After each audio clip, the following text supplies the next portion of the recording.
In your professional role, participants often look to you as a trusted adult. You may be an important person to turn to when they have a question that they would not ask a friend, family member, or another staff member. How do I make an appointment to get on birth control? How do you know if you're bisexual or pansexual? How did you learn about sex? What's a wet dream? Can you get tested for every STI? Questions related to sexuality are unique and may feel tricky, but fear not. We're here to help by taking you through the 4 steps to answering sexuality questions. This simple 4-step communication technique will help staff answer any kind of sexuality question, even if they are unsure of the answer and without sharing personal experiences and values. The 4 steps of this communication technique are: Step 1, normalize the question. Step 2, ask for more information. Step 3, answer the question. And Step 4, check for understanding. Following these steps helps staff respond to participants' questions directly and responsibly. Sexuality is a normal and natural part of life. We want the young people we work with to feel comfortable asking and learning about sexuality to support their development, health, and well-being. Staff can normalize questions by affirming the questions asked. For example, "That's a great question. Thank you for asking me that question." Or, "I hear that question a lot." We don't know why a participant is asking us the question, so it's important that we avoid making assumptions or judgments. We call that taking off the adult glasses. Now that we've normalized the question, we can ask for more information. Context is important when answering questions about sexuality. Instead of jumping right into an answer, take a moment to ask for more information. Not only do we want to hear what they know, but it gives us a moment to take a breath before continuing the conversation. Let's look at this in action. Have you ever been pregnant? That's an interesting question. What makes you ask? Oh, so my sister is pregnant. She's excited, but it's weird. I can't believe she's gonna be a mom soon. Sometimes our participants have a question behind the question. So asking for more information can help us feel even more prepared to respond in a way that's useful.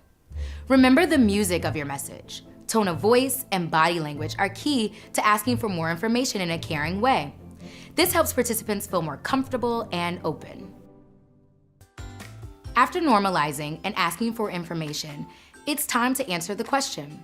Staff should answer sexuality-related questions by using any combination of the following: sharing relevant messages from your organization's mission, values, and guiding principles, delivering medically accurate information, referring the participant to another provider if the question is outside of your role, or sharing a trusted educational resource.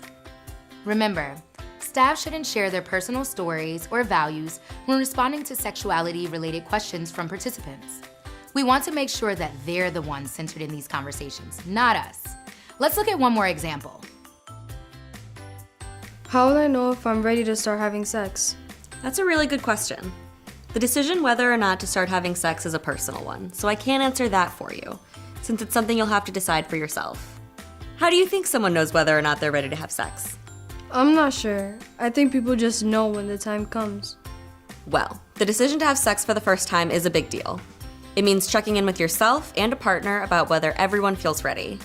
It also means knowing how to reduce the risk of unintended pregnancy or sexually transmitted infections, if those are concerns people have. It can also be helpful to talk it out with someone you trust, like a parent or a close family member. How'd that sound? If you want to take some time to think it over, just say so. A great thing to say is, "That's a great question. Let me think on it and get back to you." If you don't know the answer to a question, it's okay to share that with a participant by saying, "I'm not sure." You could even offer to look up the answer together. Just make sure you let them know when you can get back to them, or let them know where they can learn more information in the meantime. The 4th and final step is to check for understanding. Staff can do this by saying, "How do you feel about my answer?" Or, "What takeaways do you have from our conversation?" Checking for understanding is an opportunity for staff to review the conversation, correct misunderstood information, and keeps the door open to future conversations. Now that you've learned the 4 steps technique, all you need to do is practice. Just remember, normalize the question, ask for more information, answer the question, and check for understanding. Responding to sexuality questions gets easier with time and practice. Remember the 4 steps technique and see the difference that it makes. You're going to be great. That's a great question. Tell me more about why you're asking. Yes, it's very common for people to wonder about that. Not sure. Let's see if we can find the answer together.